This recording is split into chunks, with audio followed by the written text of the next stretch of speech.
12 champions. I know what it takes to get to the top. And 12 contenders. We're fearless. We've got one focus, that's to win. Go! Embarked on the greatest game of their lives. I'm King Russell. X marks the spot, baby. Each ready It's gonna be a bloodbath. to outwit, In many ways, I can be sneaky. Does he think that's stupid? outplay, I suppose you can call me the commander killer. outlast. I've become a pawn in someone's game. Some rose, Lydia's a machine. some fell. Through alliances I trust you. Everyone's incredibly loyal to me. Well, we want to have a coffee. and blindsides. Jackie. Tegan. I'm playing it for Matt. No. Don't play it for Matt. Matt. One by one, You got me. they left Tribe has spoken. until just 3 champions remain.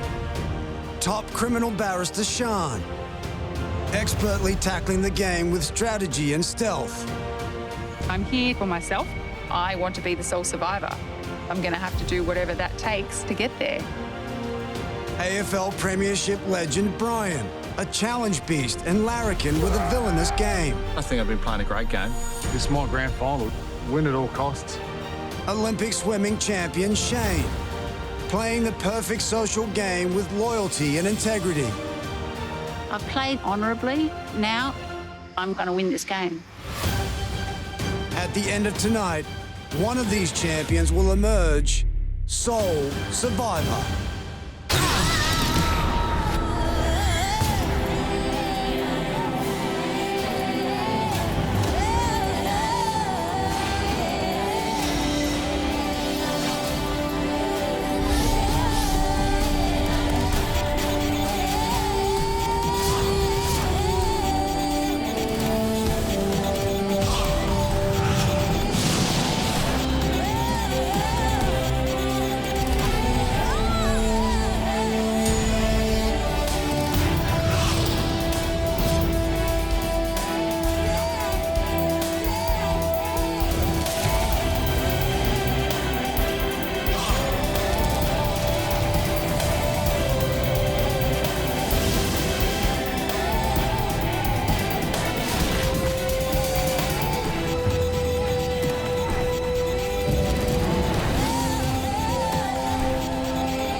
I'm in the final 3, very close to the finish line.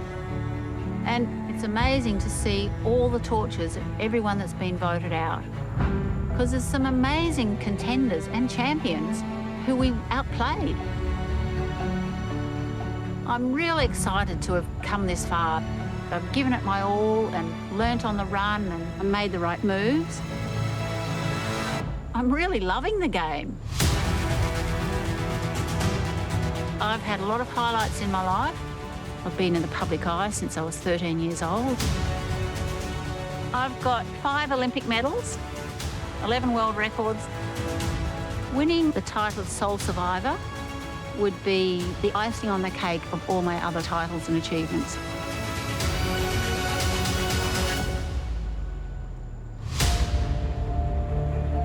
It's definitely been a powerful experience being out here. The enjoyment of the games, the relationships you build, but it's more the time to think. Football had been my life, and a couple of years after retirement, you sort of get lost trying to find something that fills that hole. But now, heading into the final immunity challenge, this is beyond a grand final because of what's up for grabs at the end. This is huge. I've won 4 immunity challenges. I'm a major threat. But Shane and Sean, they've built a good relationship. Sean's been loyal to Shane and Shane's been loyal to Sean. So I know one slip here, one mistake in this last challenge could be the difference between winning or losing $500,000.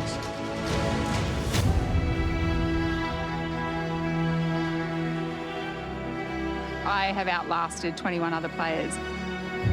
It's a huge achievement, but I'm not finished yet.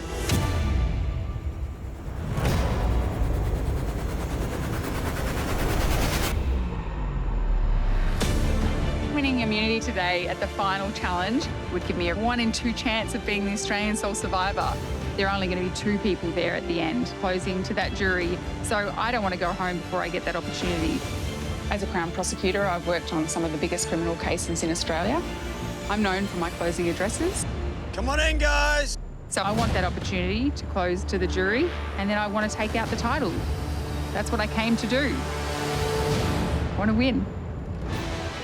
Well, today is day 49, and you have outwitted, outplayed, and outlasted everyone else to get this far. So, congratulations. Thank you. Thank you. Now, are you ready to get to your final immunity challenge? Absolutely. Yep. First things first. Brian, for the 4th time, you take this back. For the last time, immunity is back up for grabs. And if you want it, you're gonna have to push yourself further than you've ever done before.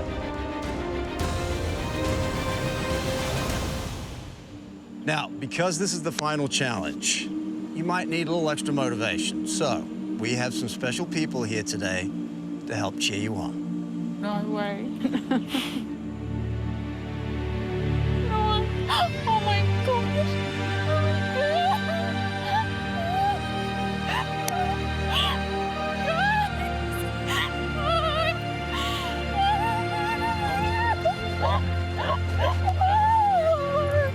Oh, Damien.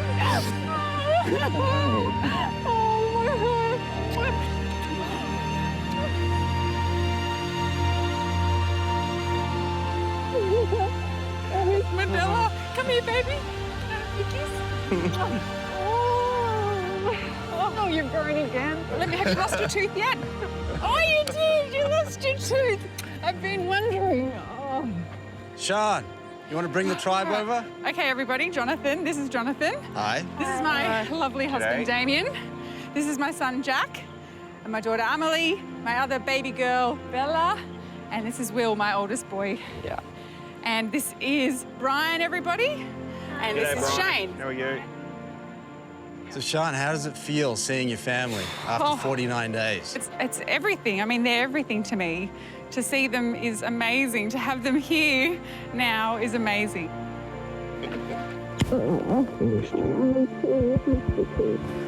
Damien, did you ever doubt that she'd make it this far? Nah, not at all. I want to say it's unbelievable, but it's not. It's actually quite believable. Yeah, Definitely. she's been great. We all think the same. She and I are buds. Yeah? Yeah. Shane's my Cool. bestie. Yeah.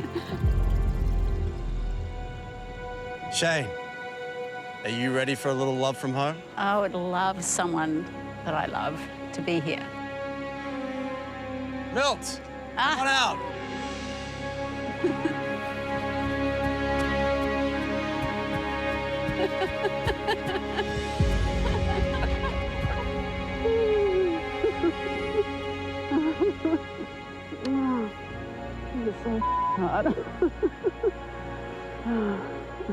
You smell like fire.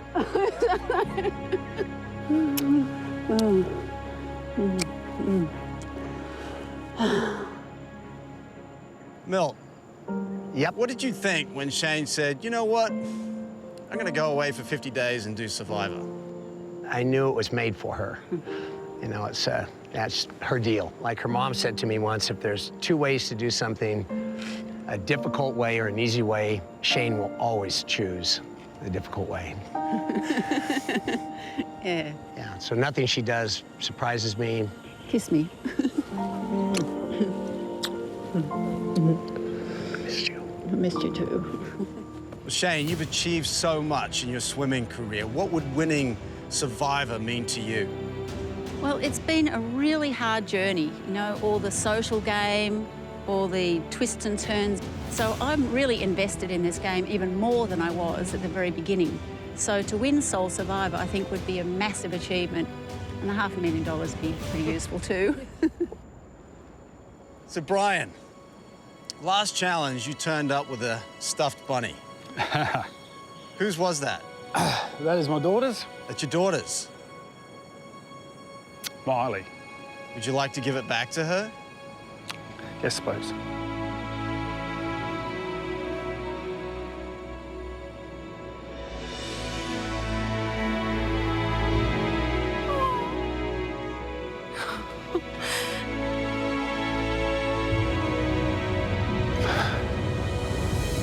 It looks different, doesn't it?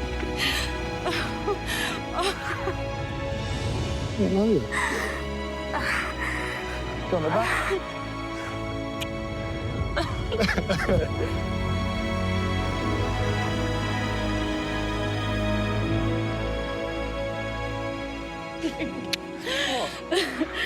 How are you, mate? How's footy been? Good. Been winning? Hi, guys, this is my family.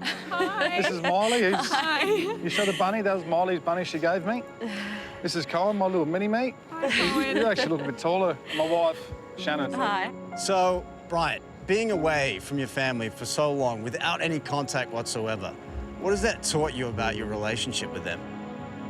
When you take all that stuff away, friends, phones, all the distractions, work, you sort of find out what's important to you and what you want to focus on.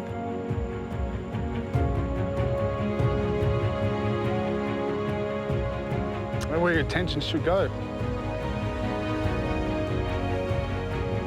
To be a professional athlete, you have to be selfish. And I was still being selfish, so it's time that I let that go and invest in people.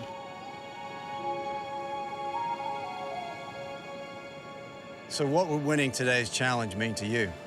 I've never really achieved anything as an individual. I've had team sports, I've always had really good people around me to help me. I've been too scared to go out on my own to do things, so to finally do something like this, to prove myself that I am reasonably mentally strong and tough, it'd mean the world. But you got that there. That stands in the way of potentially going to the jury.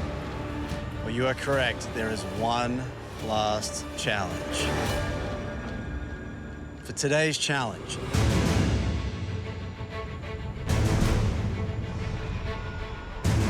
you're gonna hold on to an idol on top of a pole out in the water, with your feet perched on narrow pedestals. If you take a hand off the idol or a foot off a pedestal, you're out of the challenge. Last person hanging on wins immunity, guaranteed a spot in the final two, and a 50% chance of winning $500,000 and the title of Sole Survivor. Plus, you will get to decide who will be sitting next to you at that final tribal council. If you only win one immunity challenge, this is it. Shannon, Milt, Damien, you guys will be cheering them on from the bench out there. I'll give you all a minute to catch up, and then Brian, Shane, Sean, we're gonna get to it. I'm so glad you're all here. It's the best thing in the world to see you guys, the best.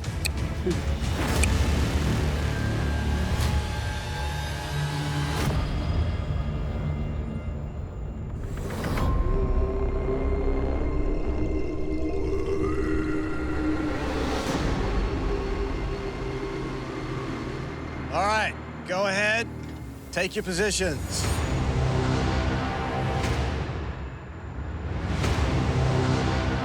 Both feet on the pedestals, both hands on the idol.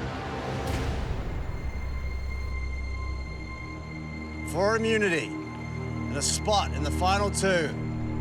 This challenge is now on. This is a very simple challenge. Just need to keep both hands on the idol, both feet on the pedestals. But, as is often the case in Survivor, the simple ones can be the most difficult. A lot on the line today. Win this challenge, you guarantee yourself a spot at that final tribal council. 49 days in, and it's all come down to this.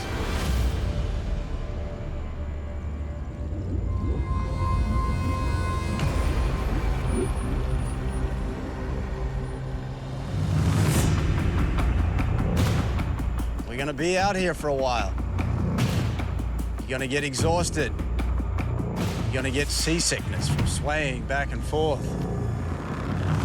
You need to push through that. You lose focus, it'll be all over just like that.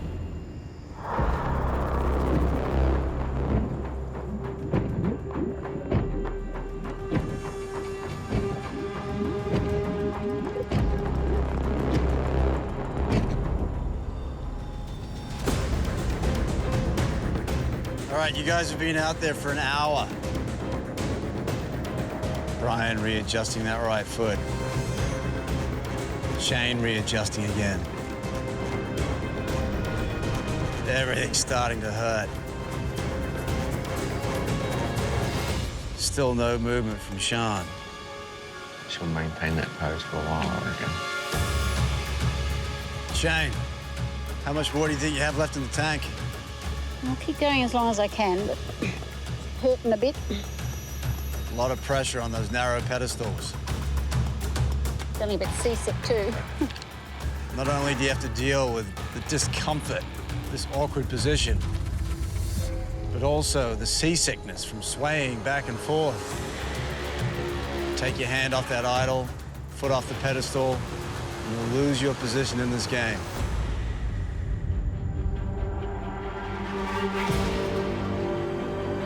Over an hour out there on the pole. You're gonna start to feel it in your feet. If you want it, you're really gonna have to dig deep. 49 days of limited food, limited sleep. It all takes its toll. Shane, 61 years old, is swaying back and forth. Trying to work through that cramp. Really sweating now. It's gonna make it so much harder to stay on that pole.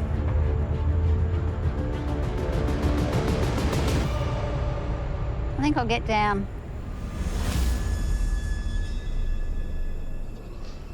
You want down? Yeah.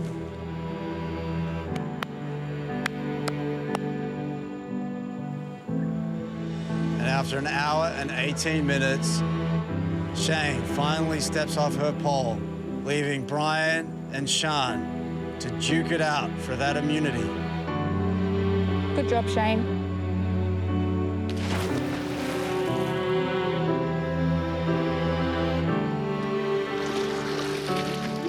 All right?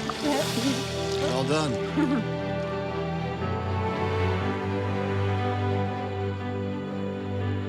Well done.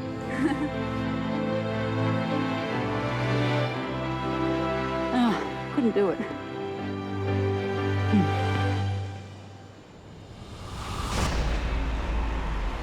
And then there were two. Sean facing off with Brian. Whoever wins this will guarantee themselves a spot at that final tribal council. And you'll get to choose who sits next to you at that council.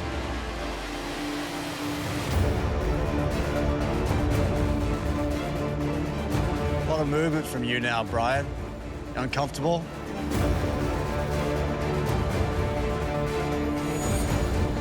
Sweat dripping off Brian's arms now, gripping onto that idol with his fingertips, while Sean just continues to beam. Who can tough it out the longest?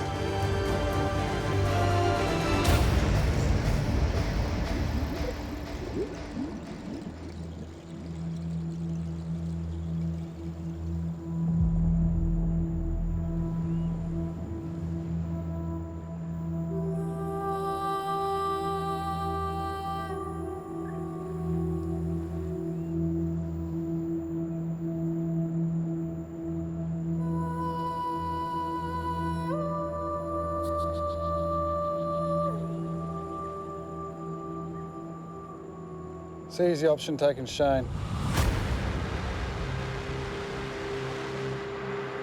I don't see it as the easy option at all.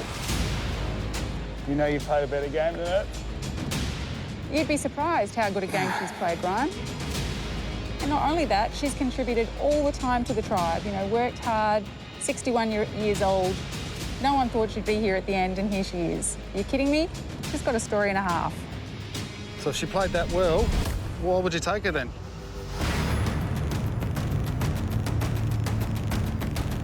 You don't know that. Would you take her?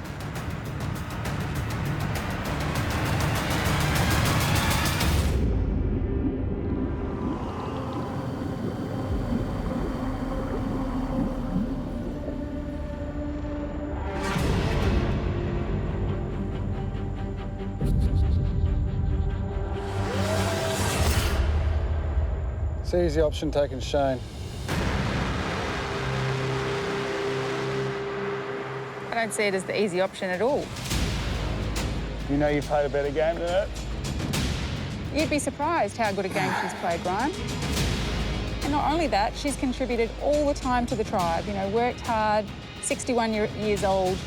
No one thought she'd be here at the end, and here she is. You kidding me? She's got a story and a half. So if she played that well, why would you take her then?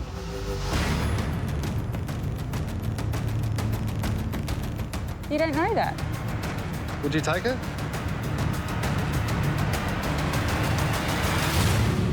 Not necessarily. It's 50-50, Brian. I bet you it's not 50-50.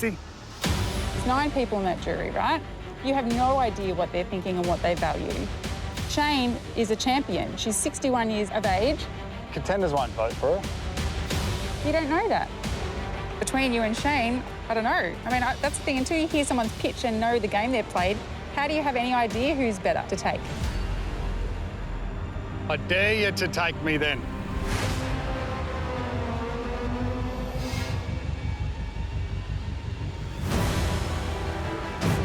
A lot of power in that necklace tonight. Both of you are very aware that if you don't win today, your game could end tonight.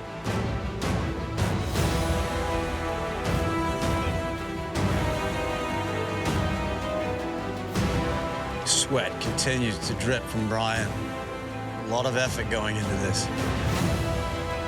It's all coming down to this final challenge.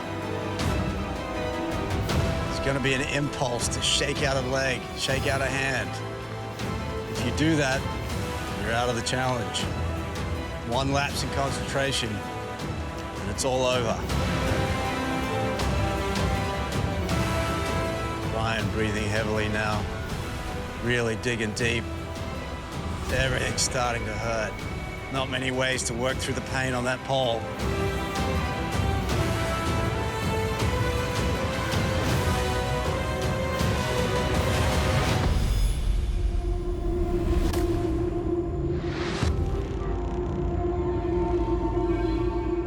Brian, you've taken your hand off.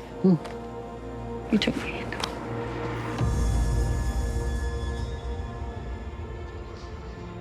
Brian, we're at 2 hours 15. You took your hand off the idol. Oh, no. That's it. Oh, my gosh. Brian, I'm sorry, mate, but after 2 hours and 15, you're out of the challenge. Oh, my God. Are you serious? Sean wins individual immunity and a guaranteed spot in the final 2.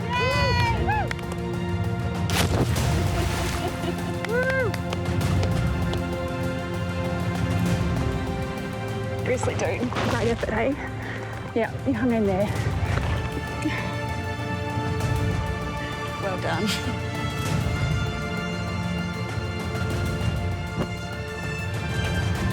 Oh, the kids are going to be so excited.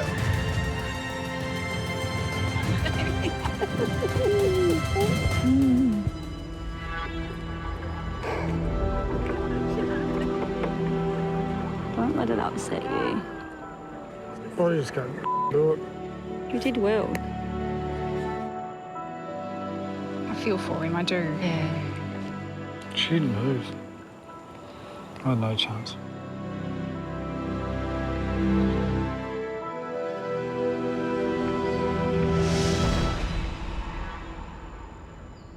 Sean, come on over. Immunity is yours. Guaranteed a spot at the final tribal council where you will have a chance to plead your case to the jury. One big decision left. Who are you going to take to that final tribal? And who's going to become the 9th and final member of our jury? You'll have the afternoon to think about that. Grab your gear, head back to camp. Of course, say goodbye to the loved ones on the way out. Thank you. I'll see you guys tonight at Tribal. Well done. Look, I'm so proud of you.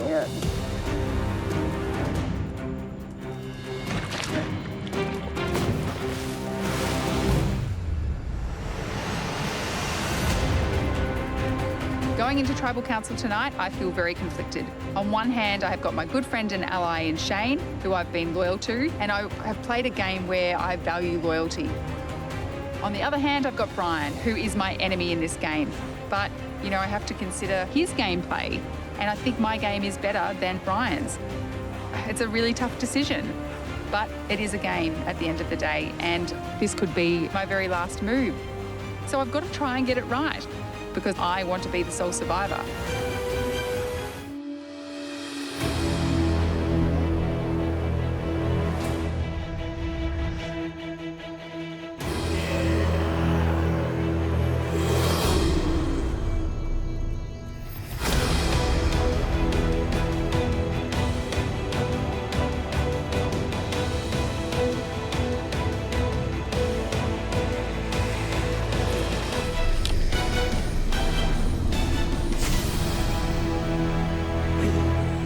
Now bring in the members of our jury. Robbie, Sam, Matt, Benji, Steve, Fenella, Monica, and Shawnee voted out the last tribal council.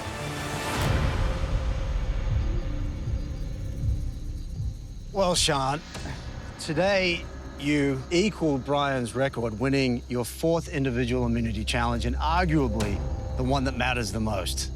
How does that feel? To be sitting here with this necklace on at this stage of the game, that's what you want, you know, that's what everyone comes in and aims to do. So yeah, I feel incredible. Yeah, very happy with my effort today. Shane, how difficult did you find that challenge today? Oh, it was really tough. It did last, what was it, an hour and 18 minutes. That's right. So I gave it my all. And now I can pitch to Sian for her to take me with her, you know, through to tomorrow's jury pitch.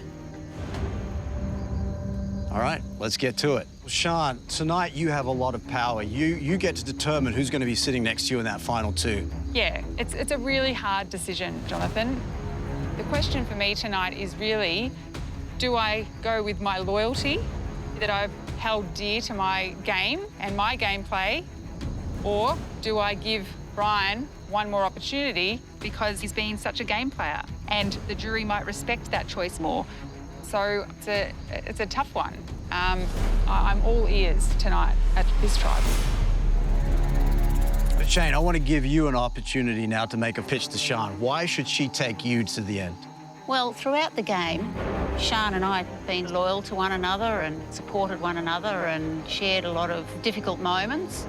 I came here to play the game, play it hard and play it well, and then had to work some pretty big moves to stay in the game. But at the same time, I played this game with integrity, dignity, and loyalty. Brian, you're smiling. Do you think you're more deserving of being in that final 2 than Shane? Oh, deserving, if If you look at it that way, have I been as loyal as Shane? Probably not. But has my gameplay been better? I think so, yes. So, why should Sean take you? I'm looking at 2 games. So I'm just looking at Sean, he's won 4 individual immunities. She's been a jet. Me sitting on 4 immunities, she's sitting on 4 immunities. Well, we have one more last challenge. Tomorrow night, speaking in front of that jury, see who wins. It's ever been locked at 4-4. Let's go to a final decider and see who really deserves to be the sole survivor.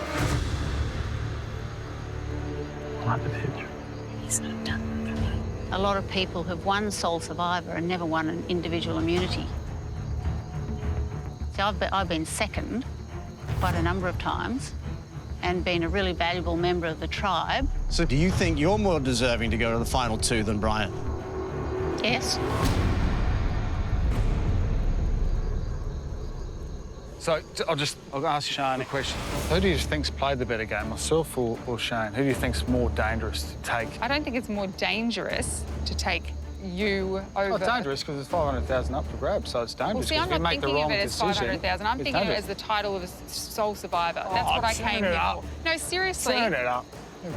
When you love this game, that's what it's about. It's being the sole survivor, being the last one standing. If you love the show that much, you want to be remembered of having a crack. You've fought for 49 days. It'd be disappointing to go the soft route for the last day. What a big call. So, Sean, if I'm hearing Brian correctly, he's saying to be the best, you have to beat the best. Look, I don't shy away from a challenge, and I'm not afraid of going up against either one of these people. So then finish off the work that you've done in 49 days. Go into day 50, where that's your strength, that's your home ground advantage. That's where you make the big bucks, is talking to a jury like that. She's kicking with a 5-goal breeze going to the last quarter. If she's confident in what she's able to do and what she does for a day job, she should smash it. Okay, everyone said their piece? All right, Shane and Brian, you can't vote for Sean tonight because she has immunity. Obviously, you can't vote for yourselves, so you can only vote for each other, so effectively, you cancel each other's votes out.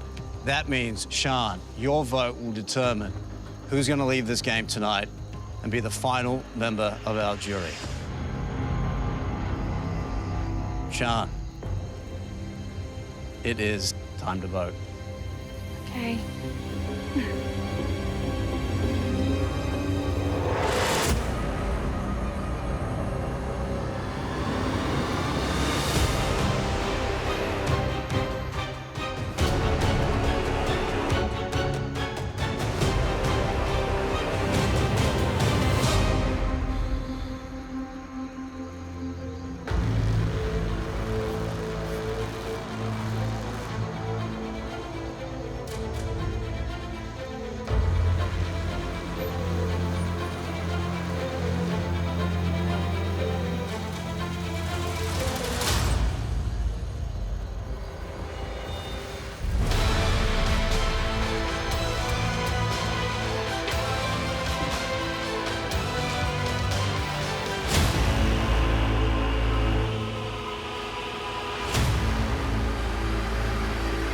I'll go collect the vote.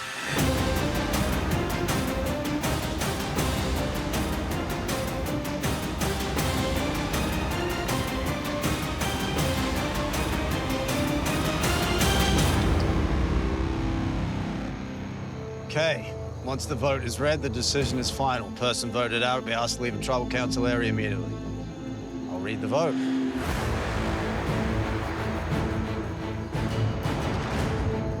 The 22nd person voted out of Australian Survivor Champions versus Contenders, final member of our jury. Brian, need to bring me a torch. Predictable. Congratulations. Brian, thank you. Second again.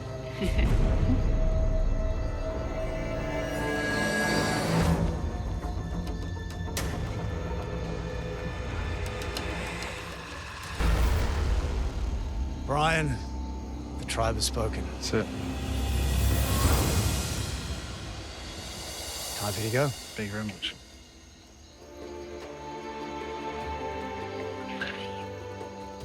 See you, Brian. What happens when you don't treat people nice?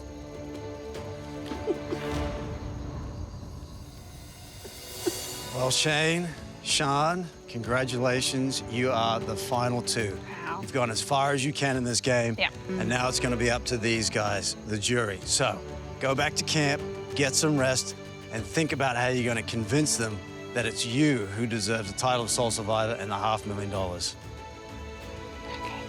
Grab your torches. Head on Thanks, out. Jonathan. Thank Well you. done. Thank you. Thanks, guys.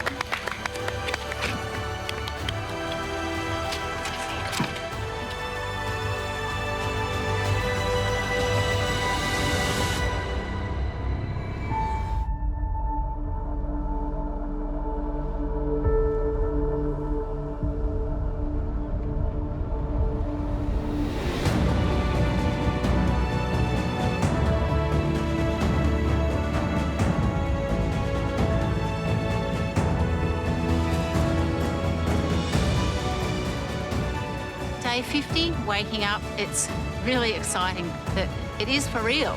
It's just two of us. It's me against Sean now.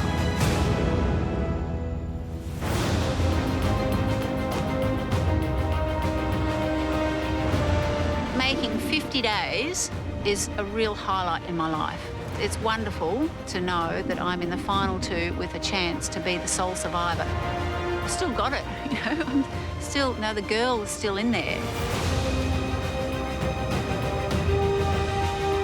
And being expressed through this older woman's body, I've still got all those elements of being a champion.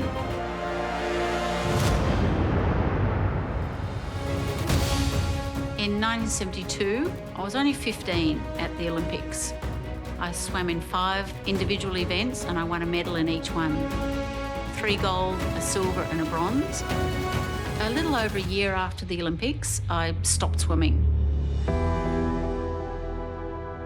You need to remember that swimming in those days, in the 1970s, was just an amateur sport. There was no money in it. I didn't have big sponsorships.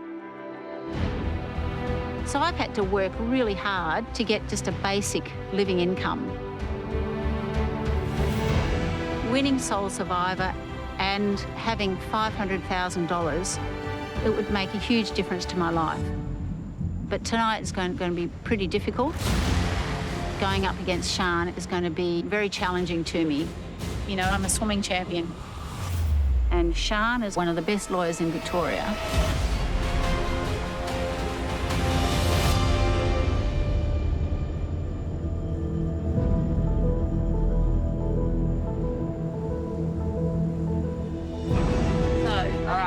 Left. Yep. It's the last one. We've colonised the contenders' camp. We have? Wow. This looks good. That is awesome. Yeah, we should have been proud of us. Oh, definitely. Pat ourselves on the back. Yeah. Because it's taken skill. Yeah. The fact that I could come out here, survive the elements for 50 days,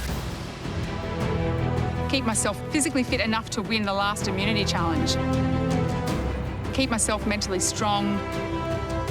I've played a respectful game. I've played with loyalty and integrity. I want that title. I want to be the Australian Sole Survivor. The only thing that stands in the way of being the Sole Survivor and $500,000, those 9 jurors that'll be sitting there at Tribal Council tonight. I'm so ready. As a Crown prosecutor, I've worked on some of the biggest criminal cases in Australia. I address juries all the time, and I'm known as one of the best closers in the business. In my pitch, I'm going to go in there fighting. I'm going to make a really powerful statement. I defied all the odds and survived to the end, and I played the game hard when I had to. So I'm hoping I'm convincing and persuasive enough, and I'll be the sole survivor.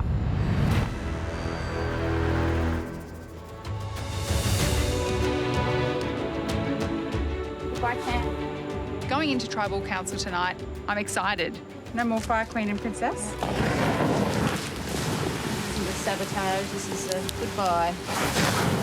I can't wait to address the jury. It's something I love to do. Like a reverse christening. It is, isn't it? It's the end. Amazing, amazing experience. And tonight I finally get to reveal my gameplay and appeal to all of them to vote for me as the winner. Come here. Gonna miss I'm you. gonna cry. I know, me too. Going up against a jury is a really scary thing.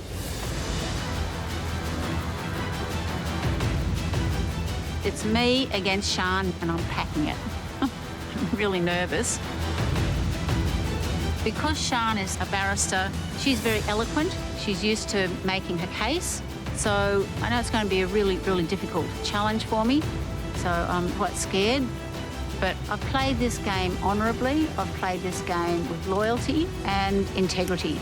And now I just have to convince the jury that I'm the one worthy of the title of sole survivor. But I think I can do it. I hope so.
Now bring in the members of our jury.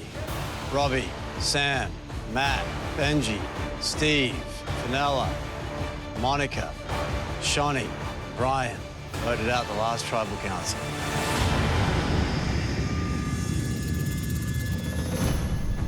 So, here we are, day 50, and your final tribal council. Shane and Sian, you two have gone as far as you can possibly go in this game. And tonight, the power now shifts to the jury. 9 people that you've had a hand, either directly or indirectly, in voting out of this game, will now decide which of you two deserves the title of sole survivor and the $500,000 that goes with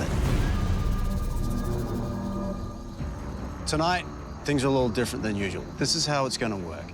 You're each going to make an opening statement. This is your chance to pitch to the jury why you deserve to win this game. Then the jury will address you. They'll ask you questions and you'll answer them. And then they'll have a chance to rebut and respond to your answers in an open forum. Once everyone's had their say, the jury will go to vote and decide who wins this game. All right, let's get to it. Shane, you're first up. What would you like to say to the jury?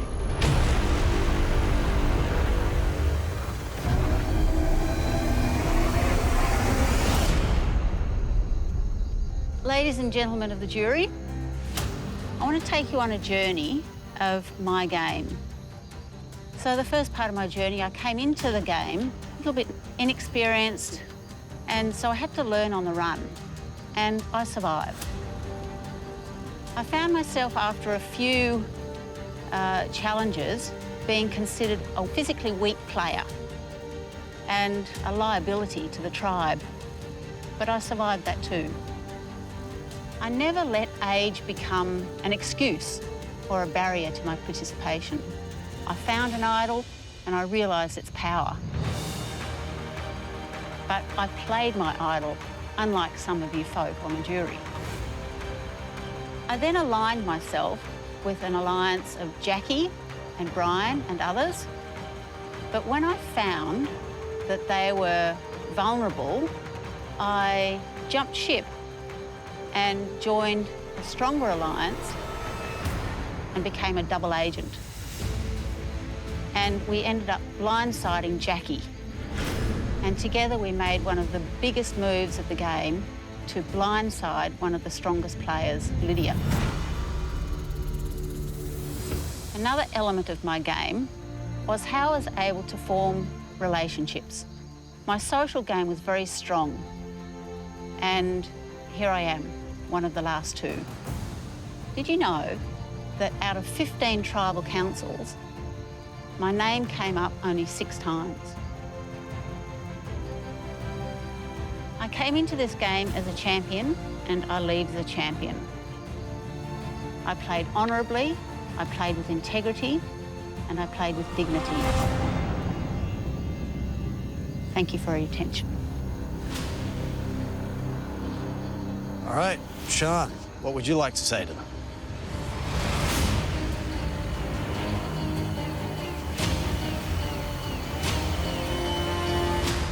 Good evening, everyone.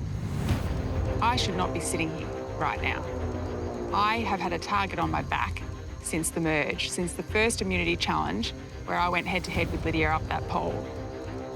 I knew when I was on that pole, the further I went, the more of a target there would be on me, because people would not want to see me at the end of this game in the last challenge. But I did it anyway, for all of us, so we could continue in the game beyond Lydia's strengths. I know my head has been on the chopping block for the last 6 tribal councils, since Benji left. I am a fighter, I'm a warrior inside, and I came in playing a strong social game, and I knew that's how I could get to the end, by building genuine relationships with everyone in this game, because you get the information from those relationships. Information is key in this game. I had people working within my own alliance that was feeding me information. I had people within the other alliances giving me information. And that's how then I was able to make moves. But the core alliance that I made, I was always loyal to. I never broke their trust. This whole game, I've wanted to stay loyal to the people that I said I would. And I've maintained that to this very moment, and I'm very proud of that. What I want to say to you in conclusion is, I have had this target on my back since merge. I have been dodging bullets since Benji left at every tribal council. Now, as you, the jury, go to consider the winner tonight, I want you to put down the guns, because now is the time to award the winner of this game. You have a huge responsibility as the jury to make the right call. You only get one opportunity to make this decision.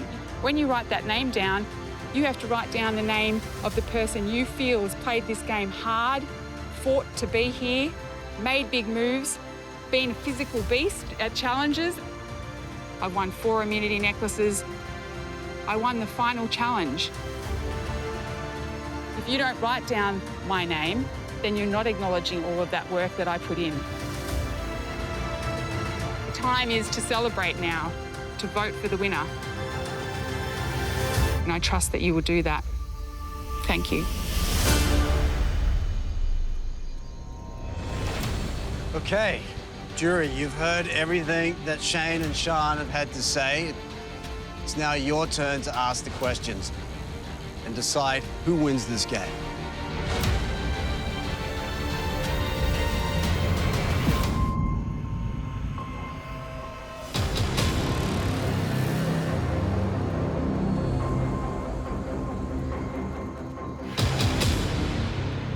Okay, jury, you've heard everything that Shane and Sean have had to say. It's now your turn to ask the questions and decide who wins this game. Fenella, what did you come here tonight wanting to ask these two? I like both of your games, and both of you have done things that have really bloody impressed me, and well done, day 50. Sean, I was really loving your game, and I was impressed. Yep. And then last night, you chose Shane. Right. I want to know, why did you pick Shane, and why do you think you have to fight for this? I came in here to fight for myself so I could be sitting here at the end. And I did so with the help from Shane. And that's part of the reason why Shane is here in the final 2, because I remained loyal to her. And I'm very proud of that, because it is important to be a role model. What I want to know from you, Sean, why is Shane a threat to you? What has she done that you have to argue the point saying my gameplay was better because yada, yada, yada?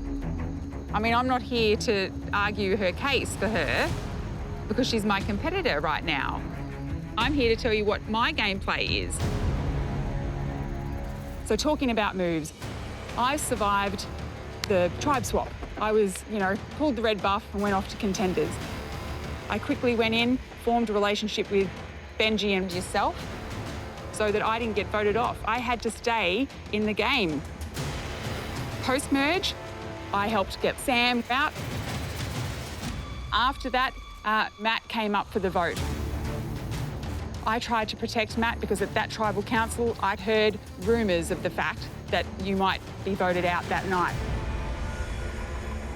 Benji, called me out and put fear into me. And from that moment on, I thought, no, I'm going to take control. And from that point, I did. Benji went at the next tribal council. The next tribal council, Fenella went. I had to break up that power couple. It was the only way to get inroads into Shani that I knew would help me through to the end of the game. The next tribal council, Monica went because you had that alliance with Brian and you were blindsided. The next move after that was Shani, and that was my hardest move of all. My final move was voting for Brian because that was the last of the alliance who basically had taken my alliance away. So I knew I had to fight for my place here, and that's what I did. And I executed my plan, and it worked. And now I'm sitting here before all of you, explaining my moves to you, my big moves to you, the blind sides you didn't see coming.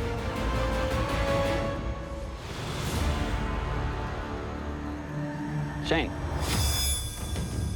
what makes your game superior to Sean's? Well, I played a little bit different game to you. Rather than becoming a target, Good point. like all you guys, I came here to play the game, play it hard and play it well, learn it on the run. And it was scary. It's the hardest thing I've ever done. Now, throughout the game, while I was husking a coconut or chopping wood or tending to the fire, I was collecting data. I was listening to conversations, I was observing behaviours. So if I'm understanding what you're saying correctly, Shane, you're gathering data, sort of giving that to your allies, but it sounds like what you're saying is that you had a very passive gameplay approach. Whilst we hear from Sean a slightly more active gameplay approach. So, Shane, can you sell us on how you were an active game player rather than a passive game player? Because I think that's your best chance of getting votes from the other active game players up here. I was bold and accurate in picking my alliances. In the beginning of the game, I called Lydia the Queen and Matt the King and Steve the Archbishop. Archbishop. Damn. So in my active gameplay, I worked out the game, I worked out the characters, and I worked out what I needed to do to stay in the game. Can you give us these specifics? Because none of our votes are decided, and I'd love to hear the facts and the things that you've done. I play with integrity. I play with my character. And my active game, I feel proud of two of the biggest moves in the game, to get rid of Jackie, okay, and to get rid of Lydia. So I deserve, that recognition from you guys.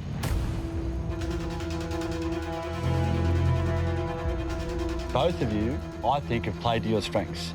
Shane, you're obviously not a physical powerhouse, and socially, you're 61. You're from a totally different demographic and generation of all of us. So, I think you did well with what you have. Sean, you came into the game, you're physical, you proved that, you're great socially. I mean, I love both of you, Yeah. I mean, I'm going to have to vote for one of you, though. Yeah. Tell me why I should vote for you. Because, Matt, I'm loyal. The core alliance that I made, I was always loyal to. I never broke your trust. You talk about honesty and loyalty. You started a strong alliance with Matt, Steve, and Shane. Yeah. And you thought Matt's name was going to come up. Yes. And get voted off. Yeah. Did you tell him?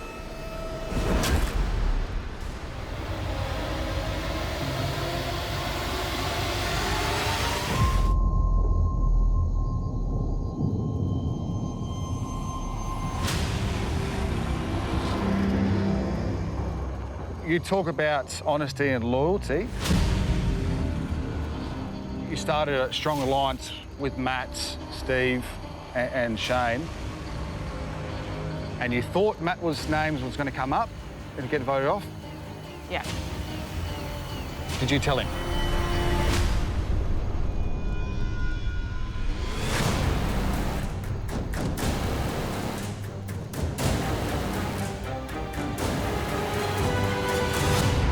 I didn't get an opportunity to tell him before that tribal council.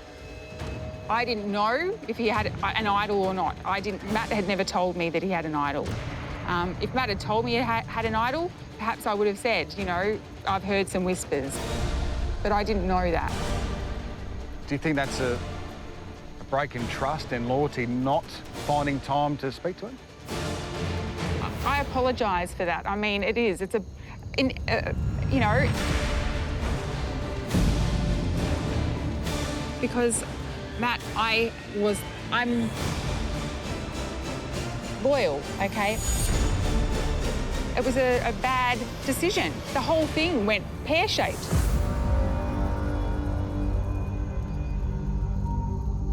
I feel like the loyalty card, you know, it's being played here conveniently. Because I feel like, you know, for the four of us who were working so tightly together, if I'd heard a whisper that Steve's name had been mentioned, you know, I would have gone straight to him and gone, mate, there's a bit of chat. Well, when you get blindsided, you get blindsided. You don't see it coming. But you seem to know something was coming. Well, that's right. I'd heard that there was a discussion, and it was a mistake. I admit that. It was an absolute mistake, and I regret it so badly, Matt. I felt physically sick that all went down. I just cannot believe that it happened. I honestly cannot believe that it happened. If you're pushing a game of loyalty, though, would you classify that as being disloyal? No, I didn't think at the time it was being disloyal, because I didn't think if it did happen there was anything that he could do about it. That's why I made that move to play the idol for Matt. And I wish I would have. You know, I wish I would have done it and stuck to my guns. So I apologise, Matt. Absolutely apologise for it. Shane, just listening to this, I guess us jury here, sitting here, we just want the truth and honesty. I'll ask you a question now. Who do you think's played the most loyal game? Is it you or is it Sean? I think that's an impossible question to answer, really, because there's so many twists and turns in the game. No, I think it's an easy one. Have you played more loyal than Sean? What's your personal opinion? This is 500,000 up for grabs. Have you been more loyal than Sean? Yes. I think I brought my character, you know, from the outside world into the game. That's why I said I maintained my dignity and my integrity. And I think, like I said, loyalty as well. I was loyal to Matt, I was loyal to Steve. That's how I used people as shields. I protected myself, and that was my active gameplay. But that's not a bad thing. That's highly strategic. You have to have the numbers. I've survived the numbers, you know. I've been clever in who I've aligned with. And I worked the relationships really hard. You know, that was my social game. I was really clever at doing that.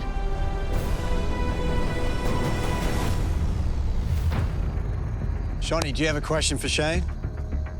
Shane spoke about, you know, she really took an interest in everyone and that her social game was great, but I felt like Shane, you know, just disregarded me, basically. I feel like I know so much about Shane's life and that she just showed absolutely no interest in me. So I'm just wondering if Shane knows where I live most of the year.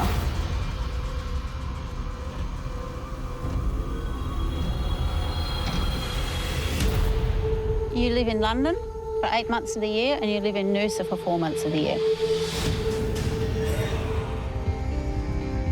Do you remember how I saved you when in the tribe swap? I don't really know. I wasn't really given much information about that. Yeah, when you came into the Champions tribe, you and Tegan were sort of sitting in the shelter looking like little forlorn orphans, you know, and I felt sorry for you. I felt very motherly towards you. And I thought, no, I need to help you feel at home and to show you around. And I said, look, you're going to be okay. You know, the next vote is going to be Jackie. I will vouch for that. And even after we voted Jackie out, she actually still wanted to save you. That's a true story. Like, she did fight for you. Yeah. Fenella, I've also admired your game. It was very clever how you called Brian grubby. You say, oh, grubby, grubby, grubby. You know, and I think you were goading him and feeding his ego. But I also saw, you know, when the champions, we were looking at all the contenders, checking you out and thinking, well, who's the strongest female here? And we all said Fenella. Yeah. So you became a target because of your strength of play. And so that's why I always had you on my radar. But I admired how you messed with Brian's head and his ego. I admire how he messes with everyone's head. It's a two-way street there. Shane, do you think you deserve our vote tonight? Yes. Tell me why Sean does not deserve our vote over you. Well, some of the things she said tonight I was unaware of. She did not tell Matt. Are you saying that Sean's failure to inform Matt is evidence of disloyalty, and if we value loyalty, we should not write down her name? Is that what you're saying? Is yes or no? Yes.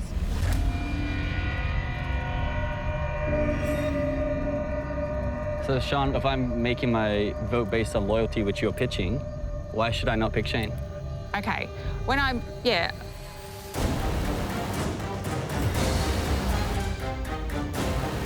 That was my mistake, one mistake, okay? And otherwise, I played loyal to those I said I would be loyal to.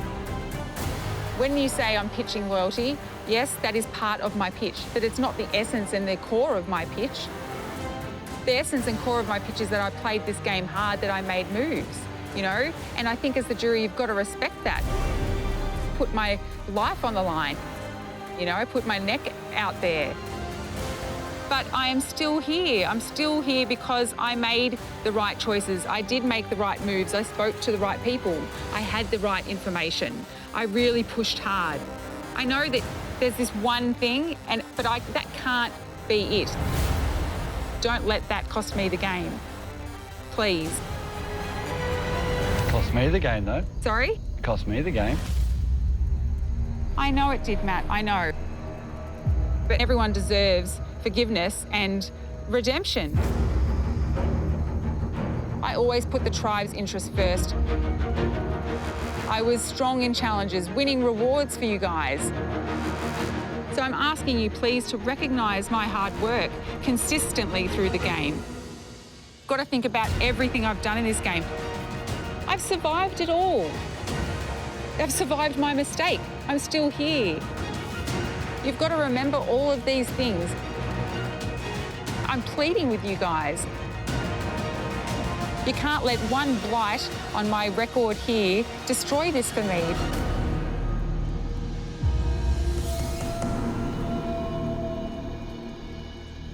Well, this has certainly been a very robust discussion. You guys should have more than enough information now to decide who deserves the title of sole survivor and the $500,000 that goes with it. Remember, tonight you are voting for a winner. For the last time, it is time to vote. Sam, you're up.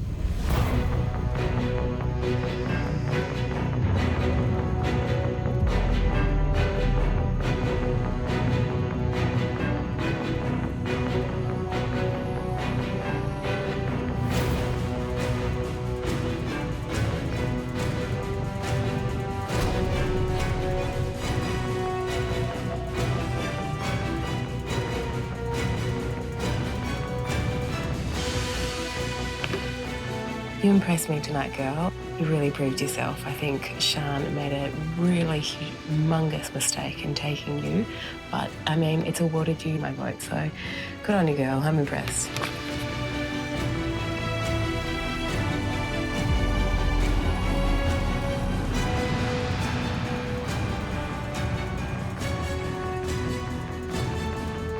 You may have made a few loyal mistakes, but you outplayed Shane, and you're more of a physical, dominant player than Shane, and that's what Survivor is.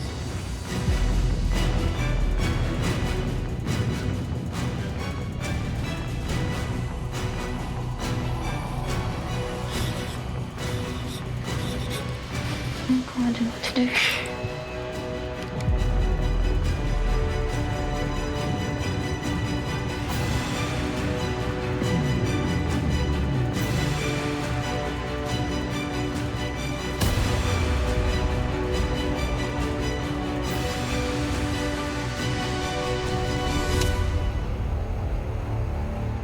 I'll go collect the votes.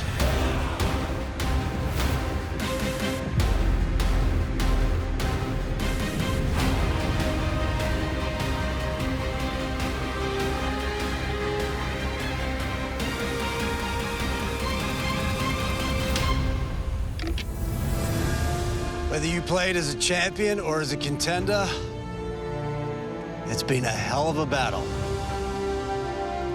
Now, Shane and Sian, all that's left to do is read the votes,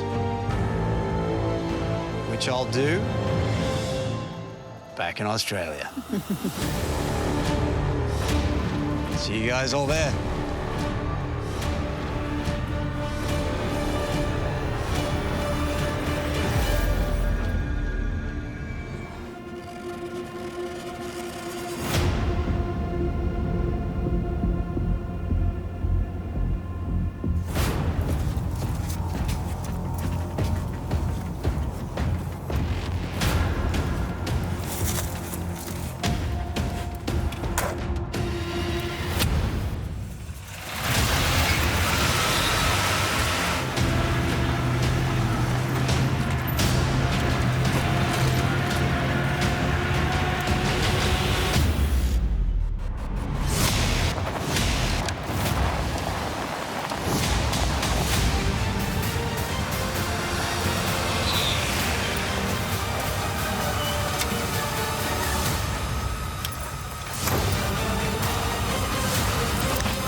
Survivor, champions versus contenders.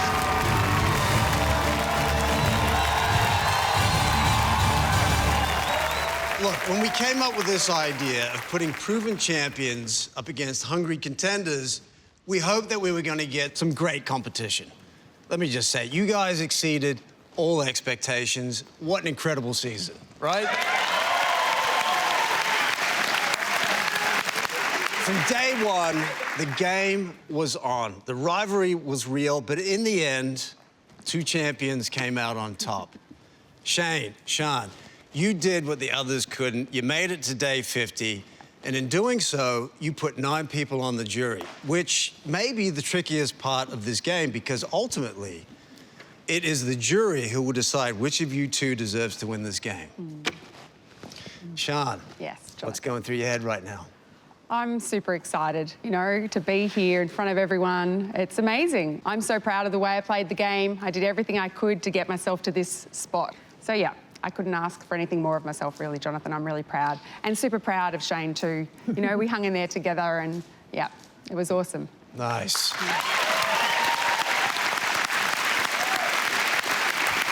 Shane, you feeling nervous? Yeah, I am. I'm pretty nervous. It's worse than an Olympic final. I was going to ask you that. How does this feel compared to being on those blocks at the Olympics? Yeah, it's tough. I never dreamed of second place, let alone first place. So I'm keen to get the votes counted. All right, well, let's get to it. Shane, Sian, one of you is about to be crowned sole survivor and walk away with $500,000. Now remember, these votes are for a win. I'm going to read the votes.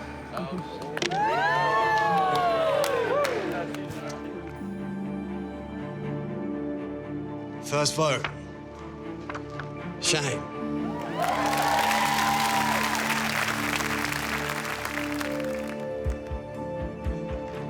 Shane. That's 2 votes, Shane. Sian.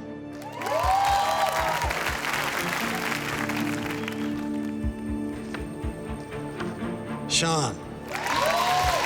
We're tied. 2 votes Shane, 2 votes Sian. Sian.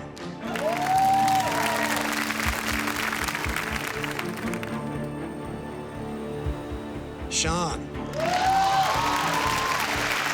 That's 4 votes Sian, 2 votes Shane. Shane. That's 4 votes Sian, 3 votes Shane.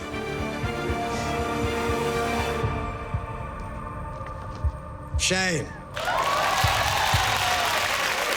We're tied again. 4 votes Sian, 4 votes Shane. 1 vote left.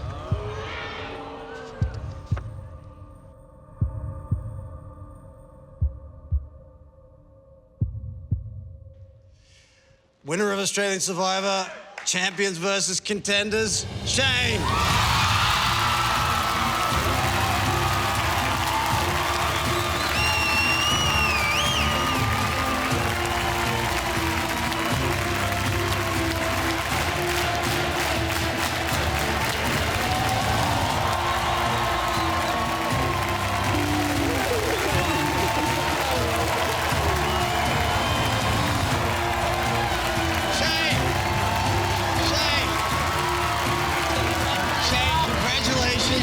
Sole survivor. This is your check for $500,000. Well done.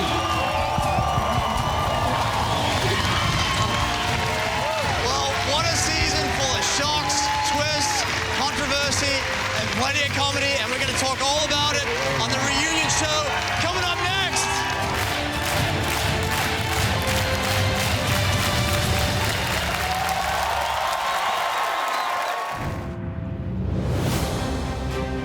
Coming into Survivor, I knew it was the toughest game you can play.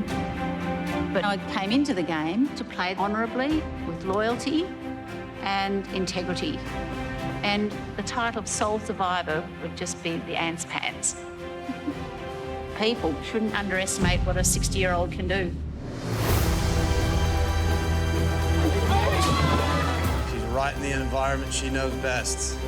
Look at Shane go. You know how graceful she is in the water.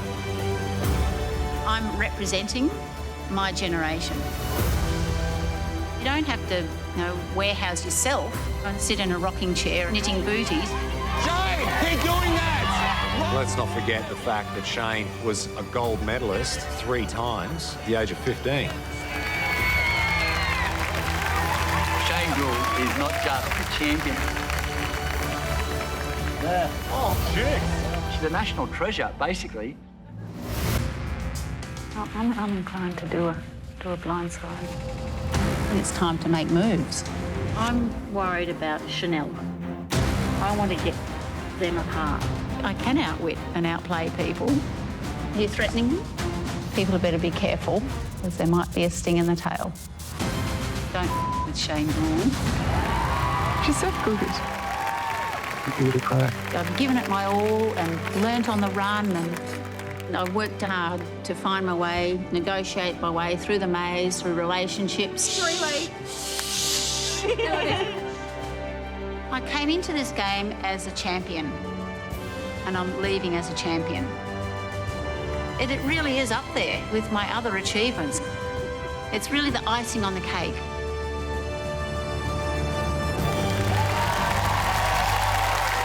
Welcome back. It's the Australian Survivor reunion show.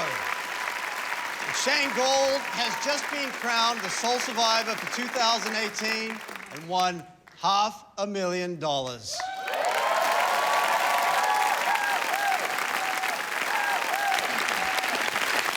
Thanks for playing the game.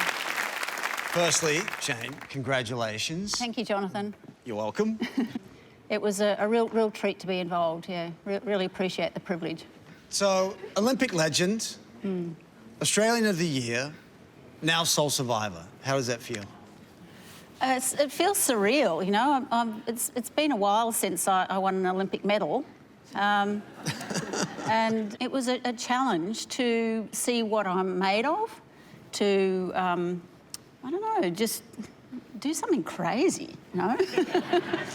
You know, some people talk about swimming being not being an individual sport, but I reflected on it a lot, and actually when you're swimming, you've got to watch people and be aware of people where they are next to you. You've got to read their body language, and I think I've used that to my advantage. Okay, so going into the final tribal, you go up against a top barrister, someone who talks to a jury for a living. How did that feel? It was a really tough moment, but I knew Sian was very eloquent, so I had to try and memorise, you know, my achievements and how I played the game. And then when the questions started coming, it was really difficult. So I thought, oh, that's it, you know, Sian's got it for sure. It seemed to me when you first started Survivor, you first started on the game, you seemed quite overwhelmed by all of it, which I totally get. I often feel overwhelmed too. But as the game went on, you really seemed to find your groove and relax into it. Is that a fair assessment? Yeah, I was quietly just sort of, you know, doing stuff and gathering information and getting to know people. And as the numbers got less, it seemed the pressure was more on it, and I rose to the pressure, I think. I liked the pressure. You really did, absolutely. Matt, day one, you're on the boat heading down the river, and sitting there in the Champions Tribe is Shane Gould. What did you think? I was impressed. I knew exactly who she was, and I mean, I think I was the next oldest in the tribe, and you know, Shane's got 19 years on me. So yeah, I was impressed with her courage and her tenacity, and yeah, I loved it. It was great. Well, effectively, Shane's been crowned the champion of the champions. I mean, what have you learned from her during Survivor? Don't with Shane Gould. Sorry,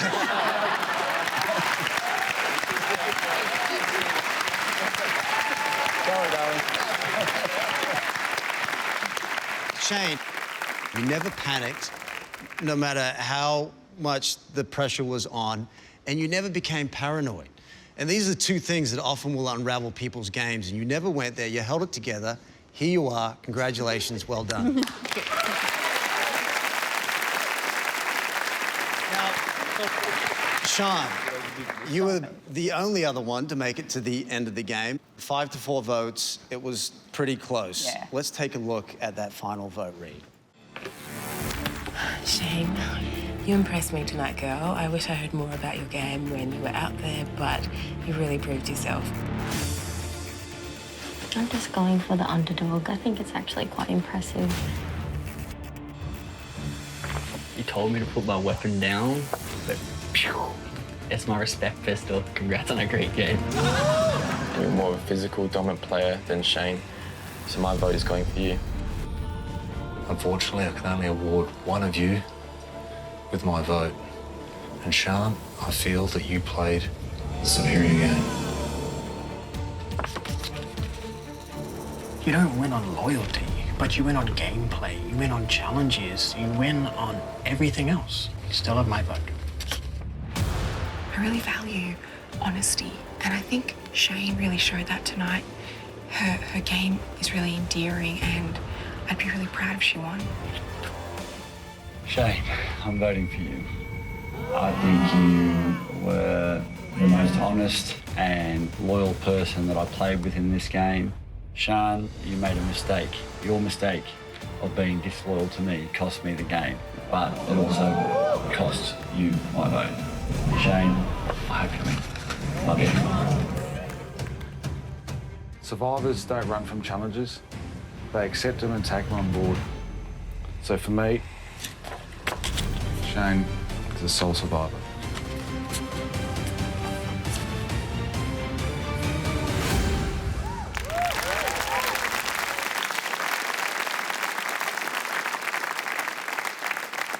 Wow, that's tough to watch. Sean, you missed out by one vote. How does that feel?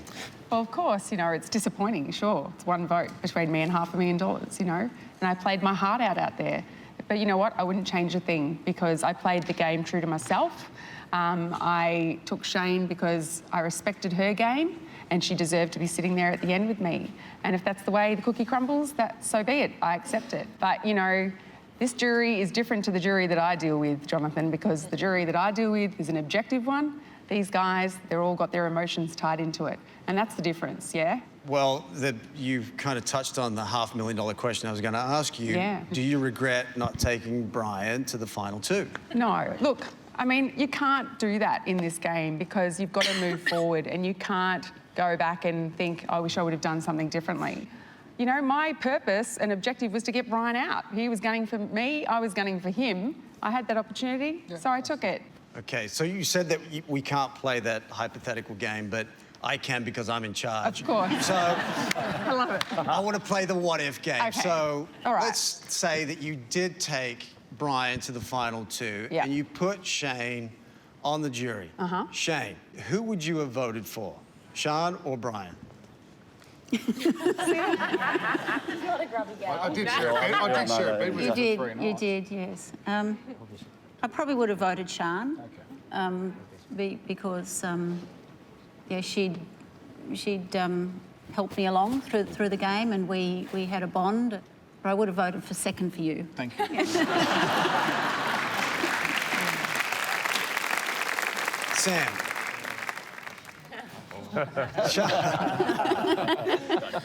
Sean missed out by one vote, but do you think she played a great game? Well, I did write her name down, so obviously that's a yes. Sean had a more active game than Shane, and as the question I asked sort of alluded to, that was a big focus for me. It's hard to make big moves and then survive the fallout, and Sean managed to do that, and I was quite impressed.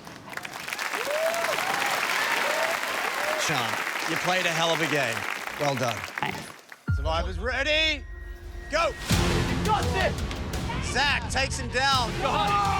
Matt's all over him. It's gonna be pretty brutal. This game is on. Go to the axe, go to the axe. Contenders are the champions. Who wants it the most? No! Contenders want blood on this one. Steve goes in. I suppose you can call me the commander killer. Just like that, Zach is in. Get up! Get up! Matt's beaten Robbie every time they go head to head. Good job, Matt. You got this, Rob.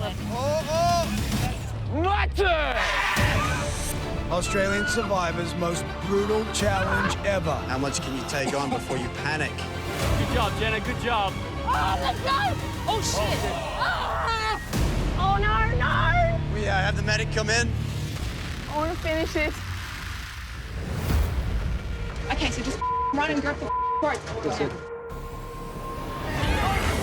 Oh, he belly flops. That's going to leave a mark. Oh, Monica misses again. That was a hard hit. Are you bleeding? I don't know. Come on, man, you've got this. Monica trying again. She gets the rope. Go, 5-time Olympian. Lydia's a machine. Lydia's ripping across this. Good job, Lyd. Wow, huge effort from Lydia. Find your happy place. Lydia's been a powerhouse in every challenge. I think she's a Terminator. I think if we cut her, she's liquid metal. Champions are proving who they are. Damien takes it out for the champions. Welcome back to the reunion show for Australian Survivor Champions versus Contenders. Damien, we saw you win that first immunity challenge for the champions. How did that feel? It was amazing. It was good to get out there and just be able to, I think, contribute. That was my fear coming into the game. I was like, all right, what if I can't contribute to the team in any way? You know, like every single person on the team's done something amazing. So it was great to be able to go out and sort of compete alongside them. You know, I mean, it's still intimidating, but because they're all awesome. So you want to kind of step up when you get the ball. So I was breathing heavy when I threw the first one, I'm not going to lie. It was a wide. Lydia, we've never seen such an incredible athlete on Australian Survivor. You were amazing to watch. So earlier this year, you competed in, what is it, your 5th Olympics? Yep. Why did you want to play Survivor? It was a really good segue for me. I was retiring from sport and wanted to just dive into a new challenge, and what better way to do that, to dive into Survivor. And it's just everything about Survivor attracted me to it. You know, the physical challenges, I really loved the survival aspect of it. And of course there's, you know, that social game, the manipulation and seeing how far you can advance yourself. It's tricky. Robbie, at times you seem transfixed by Lydia. What? I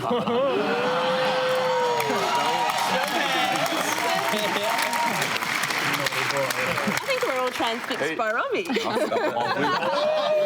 What was it about her? Well, what really sort of attracted me to Lydia was her sort of mental courage and mental stamina, you know, especially in that box core challenge, you know, when I was really struggling, I was at my limit. You know, she said, you got to dig deep, you got to find your happy place, you've got so much more in you. And just to hear that from someone like that, you know, it changed me as a person. So I have so much respect for her because she changed me for the better.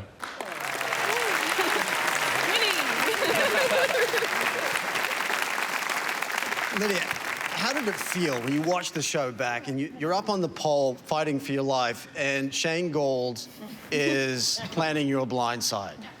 Oh, look, it wasn't surprising, really. I knew Shane had that in her as well, you know, and sometimes in Survivor you have a bit of a stroke of bad luck. You know, it rained for like 2 minutes and I slipped off the pole that I wasn't going to slip off, you know, and so things change really quickly. People kind of get a little bit jumpy.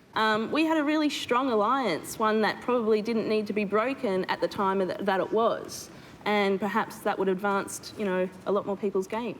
You have unfinished business with this game. Would you play again? Oh, absolutely. I would. I loved every minute of it.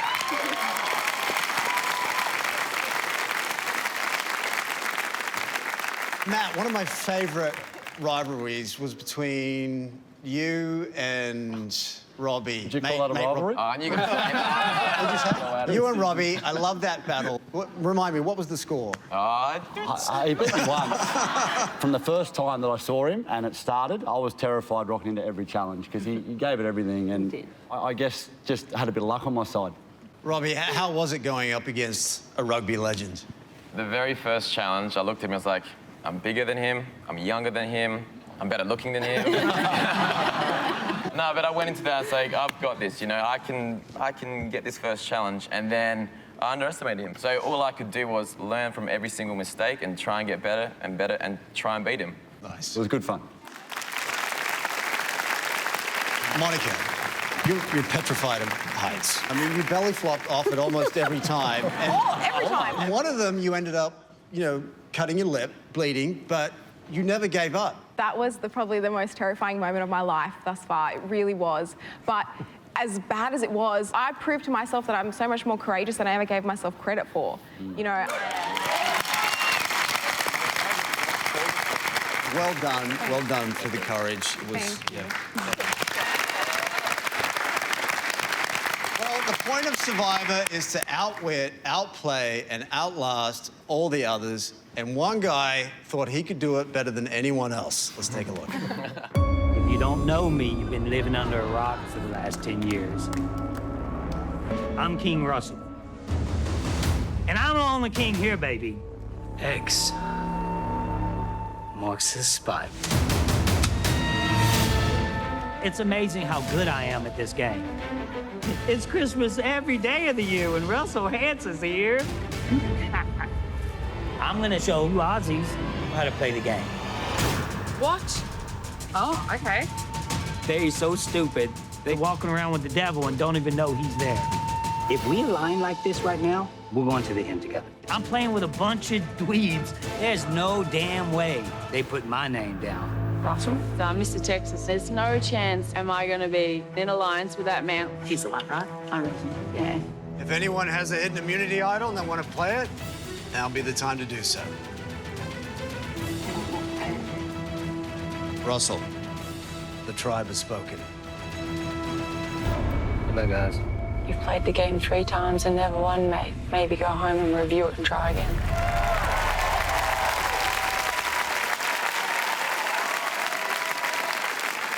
Well, unfortunately, our favorite villain, Russell, has decided not to be here, but he is here in spirit.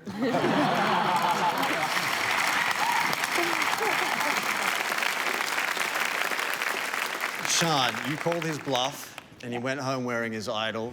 How does it feel outplaying Russell? Feels great. It felt great in that moment, you know. Us girls, we kind of knew that that was what he was going to do. He was out there pretending, and it was awesome.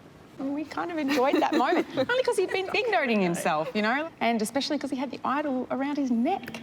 I mean, come on, you know, that's confidence, overconfident. Steve, if you could describe Russell with one word, what would it be? Idiot. Can they score? Yes!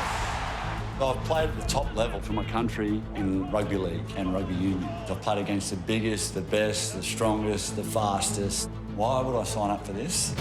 Well, because it's the ultimate game. Takes a shot. Survivor is the toughest game you could ever play. As much as this game of Survivor is physical in the challenges, it's also social. My goal is just to make sure that I've got some really tight bonds with the people in the tribe. Hey, I want you to singe off my cheek hairs. Yeah, that's a big flame. You're going to burn my eyelashes. I feel like I've got a fairly decent bit of control. This is our life right now, but it's a game. Yeah. So as well as a social game, it's important to bring people over. The new alliance. Yeah. Yeah, Matt is smart in everything he does. You've all got gifts. He's charming, charismatic. It's totally acting like the Godfather. Right now, I guess you could say I feel good because I've got a hidden immunity idol. Now, I've got a good alliance who's rock solid. It's now just about working out how that alliance turns into me being the sole survivor. Welcome back. Right now, we're talking to the Godfather himself. Matt, did you realise on the island that they'd given you that nickname? No. Well, I mean, how do you think you got the nickname of the Godfather? It's just Benji being Benji. Pointing his fingers. People going home, man. That's calling how. the shots the whole time. I don't know. I like to just talk to people. I'm a fun social person, and I guess because I was sort of talking a lot, and things seemed to happen based on what our alliance were deciding. People thought I was pulling all the strings. But I stand here and I'll say, and Sean will agree, like we would all just sit and talk about it. And I guess because I was delivering the information, it seemed to be, you know, I was the Godfather. So, yeah, my son just got a Godfather T-shirt. He's wrapped with Really? it. So. Well, you've achieved so much in your life. Why did you want to play Survivor? I remember watching the original series when Richard Hatch won, and I remember just looking at it thinking, man, these guys have got no idea. I want to get into it. So to get the chance, I just wanted to get in there and test myself. Yeah, it was a challenge, but one that I thoroughly enjoyed. Steve, you and Matt quickly became buddies. What was it about him that you were drawn to? No, is it the eyes? Or yeah, the eyes. Mustache. And the moustache. Yes. No, he's a chatterbox. And someone had to talk. Well, Matt, you were a physical powerhouse. You had a great social game, strong alliance, and an idol in your pocket. But then it all went tits up. Let's have a look. If anyone has a hidden immunity idol and you want to play it, now would be the time to do so. So I do have one I want to play. But I'm playing it for Matt. No, no, no, no. Don't play it for Matt.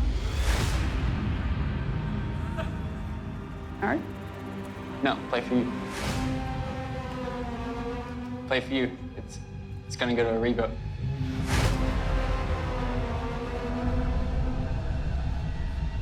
All right. It's your idol. You play it the way you want to play it. Okay. Don't gamble your life, Sean. You're getting played.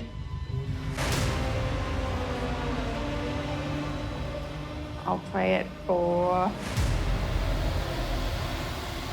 myself.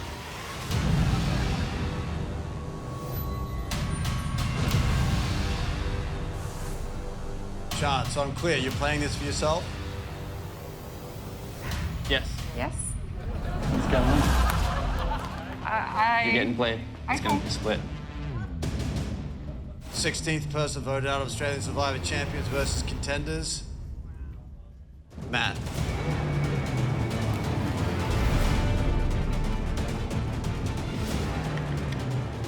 I'm sorry.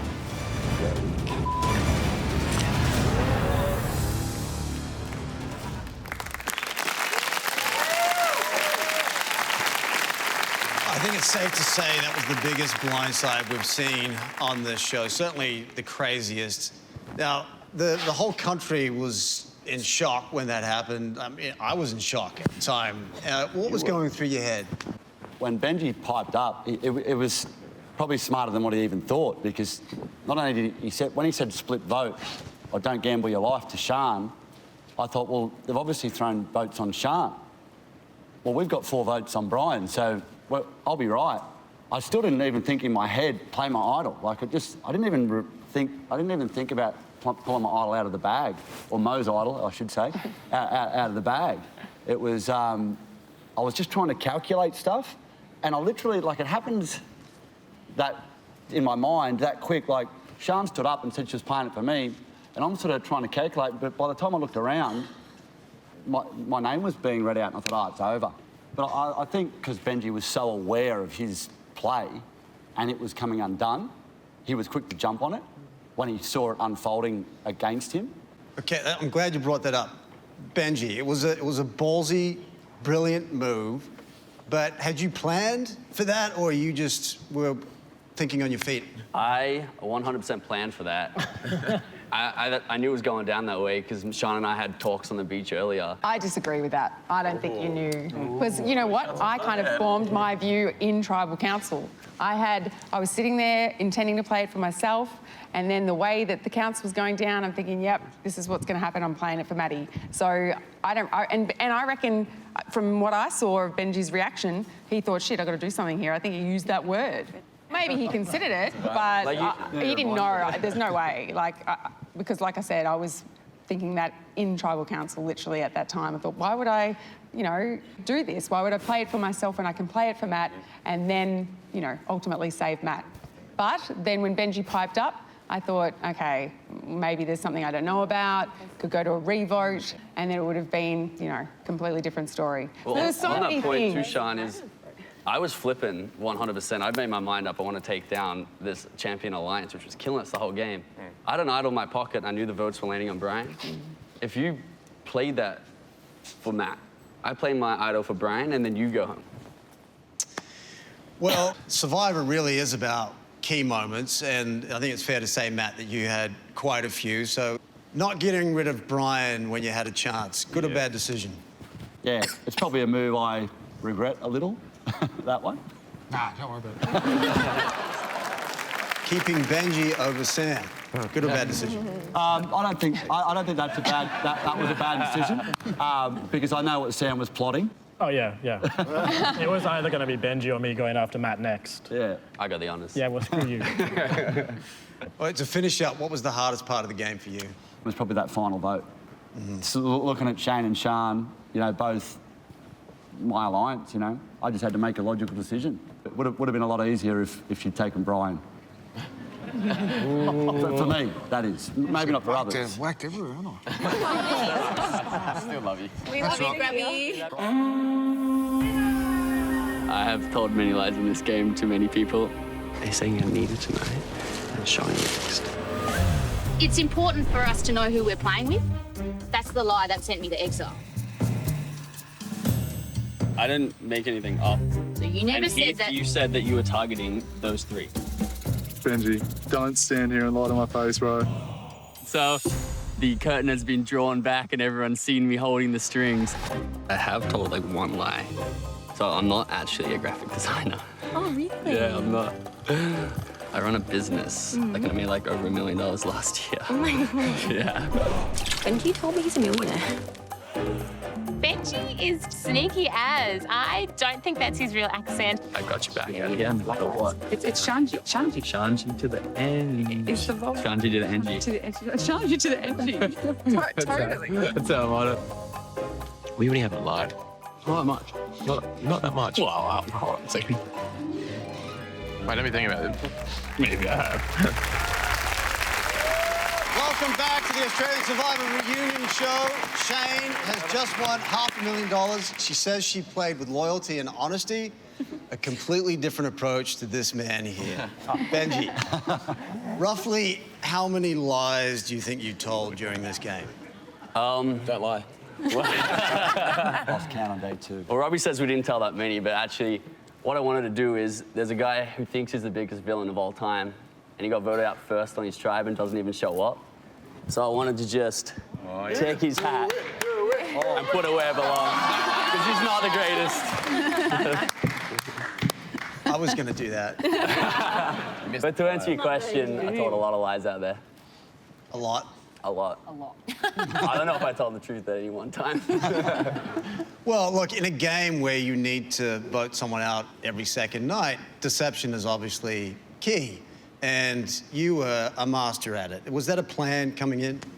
Yeah, when you get the opportunity to play Survivor, I mean, so many people try out for this, and we're all so appreciative we got on. Like, you got to play hard. You got to go out there. You got to lie. You got to deceive. You got to have fun. You just got to give 100% at it. So when I got the opportunity, I'm like, yeah, I'm gonna play it big, because like, I don't want to get dragged to the end by the Godfather. I want to play my own game and set my own rules, like I do with my own life. Well, you lied to get rid of Tegan, but she came back. Were you nervous about that? I was very nervous, yeah. Tegan came back really scary. She came back with a vengeance.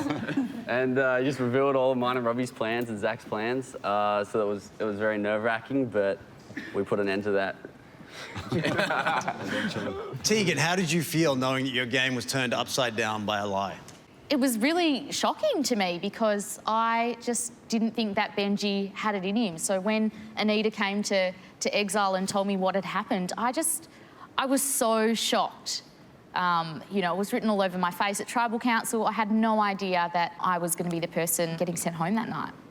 Well, speaking of lies, there was one that was never uncovered. Jackie. Speed Cuba.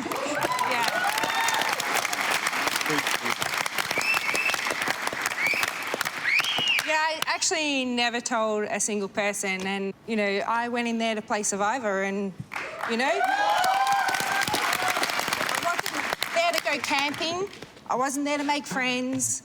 I wasn't there to climb walls. I was there to play Survivor, like, yeah.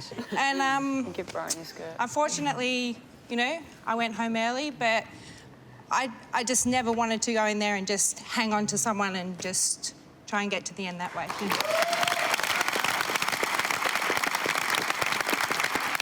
Benji, there was another secret that was never uncovered. For you, Survivor is a family affair. Yeah. Annalise, where are you? Annalise. Annalise from season 2 is your sister. Yeah, she is. She's my little sis. Hey, Ben. Hey, how you going? Yeah, she's my little sis. She went out and played a hell of a game out there, and she lasted 38 days.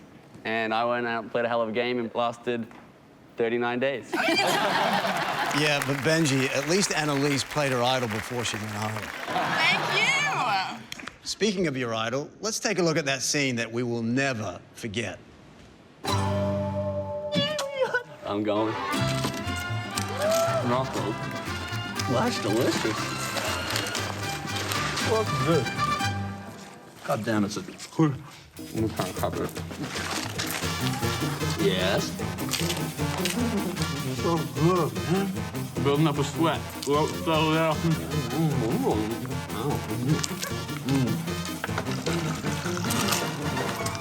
Wow. Wow. This is not my finest moment.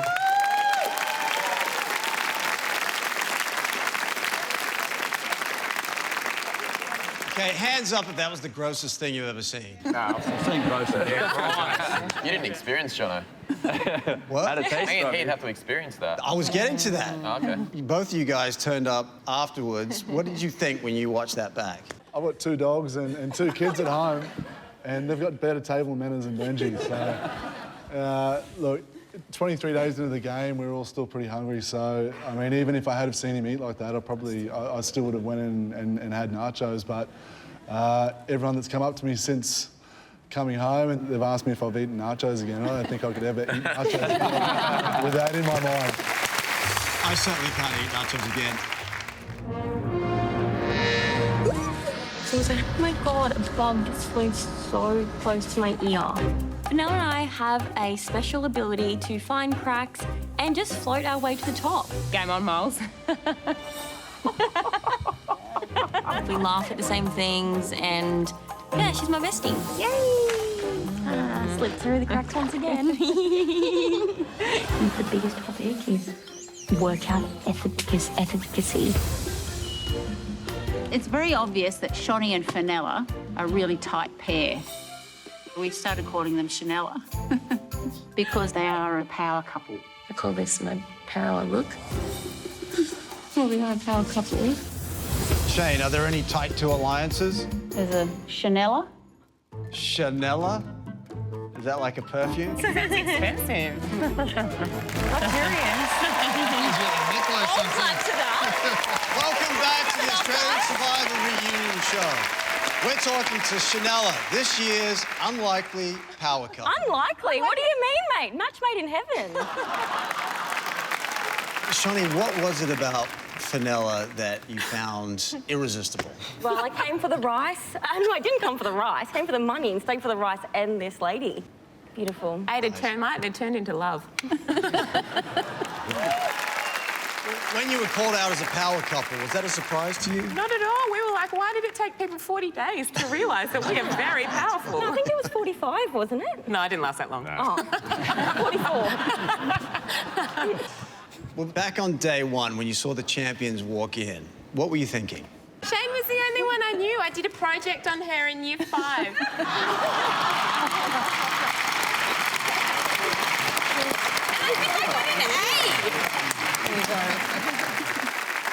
Well, Matt, I mean, Chanella, they had a great social game. Do you think people underestimated them? I certainly didn't. I knew that they were powerful, and I knew that they were 2 votes, that they were not separating. They were dangerous. Well, 2 is a strong number in this game, but 3 is even stronger. And there was one guy that fit right in with Chanella. Oh, boy. So I'm going to play Survivor. Lock up, play football. Survivor's ready.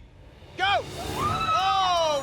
Brian pushes Heath to the side. Too easy. He puts it in the square, and Brian takes it out for the champions. Oh my God, are you kidding me? Robbie, you gotta get that checked out, mate. Oh. No one needs to see that. Jesus. King Grub, I don't know if I like to take that mantle. I'll take the grub part of it. You look good, Grubby. They could have probably found worse nicknames. I probably had worse in my time at high school in football, but I'll take. Who wants to see the white whale? Me, please. The girls keep using it. That means they actually care about you. Grubby bum. What? Oh my God.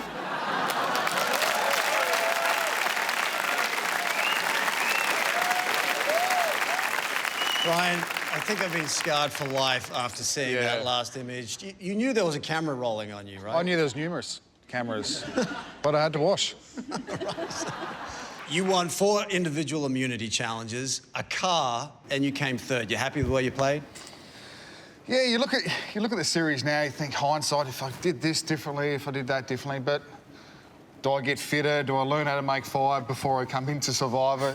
Yes, maybe I could have changed things, but then you just don't know what else could have changed in that scenario, that I might have been a different person, a different player in this game. So to come in as raw as I did, to come third from the position I was in, I'm definitely very happy with what I've achieved.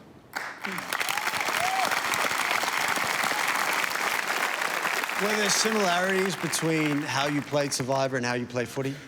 Dirty. Dirty, yeah, I heard. No, I probably wasn't the most professional footballer when I played the game. I used to like to have a good time, but playing team sport, I knew how to get a team together, and if there's a way that we can manipulate the game, not classified as cheating, if I can bend the rules somehow, being grubby, I would do that as much as possible. Well, Australia was surprised when you voted out Steve, when he was dead man walking. What was the logic behind that? At that position, yes, he hadn't gone very well in challenges, but I knew when it comes to the last challenge is always very demanding. So if you're going to take someone like Steve to the final 3, you're going to be up against it. So hindsight, probably should have taken Sean out. Yeah. But yeah, you look back at it and you've made mistakes. Was that one of them? Maybe, maybe not. I don't know. Hey, there's no hard feelings on my behalf for anyone here. I think it's amazing, and it's amazing to sit here with everybody tonight and reminisce. I think a lot of us here would put our hand up and say we'd go back there in a heartbeat. Yeah. Zach has it, and Zach takes it for the contenders. Zach has him on the edge, and that's it. Hashtag Commando Killer. Look at all that muscle out there! Dude, that was 2 and 4. Why don't you puff your chest a little more, mate? You should borrow my sports bra. I think it is highly possible that a woman could beat me in a challenge, but that all depends on what it is, you know. If it's physical strength, girl, no chance. Okay, but, you know, if we're looking at maybe like a dishwashing challenge or maybe a sewing challenge, I might be in trouble. Group of girls are just, they suck. Got back designers and mums and whatever the hell it is Paige does. The plan is from here is just to cut out all the rest of the girls and we'll just systematically wipe them out. Oh my God, I can't believe you guys voted for me. Check. 8th person voted out of Australian Survivor Champions versus Contenders, Zach. Just a washed-up gladiator that ended up on the wrong beach. Welcome back to the reunion show. Now, we got to talk about the man who caused so much discussion on the beach and in the lounge rooms around the country, Zach. Dude, what is it that you have against the female contenders? I didn't have anything against the female contestants. I've taken it the absolutely wrong way. No, serious. No, you don't know. Look, I mean, the thing is, I was just getting so frustrated at that stage. I mean, we were just losing challenge after challenge after challenge. And from what I said, I mean, look, the champions girls were just so badass. You know, you have a look at them. We've got Olympic gold medalists and, you know, just absolute killers. So, you know, whooping our women. Whooping them. Yeah. You got to remember, Zach's pumping a lot of meat. He's got bigger boobs than half of us girls on the tribe to start with, so, you know, he can sit there and talk about dishwasher challenges, but maybe if he tried one, he'd be sitting down there instead of up here, so...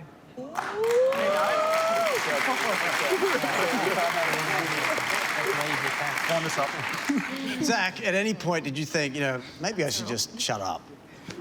Look, sure. I think a couple of times there, I thought, look, maybe I should just keep my mouth shut. But there's only so much stupidity you can listen to before I just Fenella, what do you say to that? Look. Everyone's speechless. I don't even know. Look, Zach is his own person, but at the end of the day, I'm so glad Zach came into this tribe because it meant that I could be sitting where I am and he's where he is.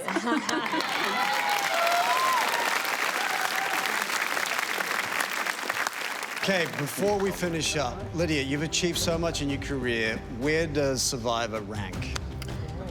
Oh, it's one of the best experiences probably of my life. It's been incredible. Matt, would you do it again? Tomorrow. Moana, how would you sum up your experience on Survivor? It was probably the best experience of my life. Like, same with Lids, I'd absolutely do it again. It was pretty awesome. Benji, any tips for future players? If you find one of these things, Play it. little necklace, you got to play it. Apparently it saves you out there. So, if you think you have what it takes to win the greatest game on Earth, casting is now open for the next season of Australian Survivor. Go to survivorcasting.com.au, and next year, it could be you up here. Contenders, champions, thank you for a brilliant season. Well done. So, after 50 days and 24 people, we have one survivor. Good night.